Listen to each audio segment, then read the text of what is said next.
আচ্ছা কোনসে আল্লাহ বড় না মানুষ বড়? ধরো গাদা, তুই কার হাতে কার জোড়া দেশ? কুড়ায় আল্লাহ আর কুড়ায় মানুষ। যেটা কবার কইছে ওইটা কন। আল্লাহ বড় না মানুষ বড়? আল্লাহ তো বড়। আল্লাহ বড়, তাহলে আল্লাহর কথা না হই না মানুষের কথা শুনেন কে? তুই কি কইতাছস? কি আর আল্লাহর কথা মানে না মানুষের কথা মানে? হ্যাঁ, কি আর মানুষের কথা শুনেন তাই না? আমনে যে ওই দিনকে ডায়াবেটিসের রোগ নিয়ে যে হাসপাতালে গেলেন, ডাক্তার আপনারা কত কিছু খাবার না করলো, সব কিছু না খাই এখন চলতেছেন।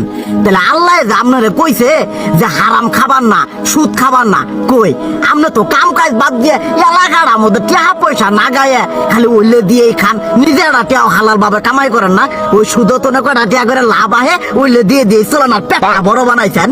শুনেন একটা কথা কই, হারামের কোনোদিন আরাম নাই। হালাল পথে রুজি রোজগার করেন, প্রয়োজনে এড়া বেলা কম খায়েন, তাও শরীর পিণ্ডও ভালো থাকবো, কোনো রোগ বেদও হবো না, আরামও পাবেন, আল্লাহও খুশি থাকবো। তুই আমার এইভাবে বুঝাবি আগে কইলি না কে? আসলে এই বিষয়টা তো আমি কখনো মাথায় এইভাবে নেই যে আমাদের কখনো ডাক্তার নিষেধ করলে ঠিকই আমরা নিষেধ মানি, কিন্তু উপর আল্লাহ যে কত কিছু নিষেধ করে দিয়ে সেটা মানি না।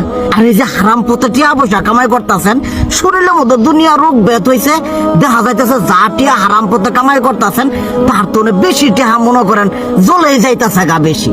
আজকের পর থেকে আমি আর এই হারাম সুদ খামো না, আমি হালাল পথে চলবো, হালাল টাকা পয়সা ইনকাম করবো। এতে করে যদি একবেলা কমও খাইতে হয় তবুও খামো, তবু আমি আর এই হারাম পথে চলবো না। আচ্ছা ঠিক আছে।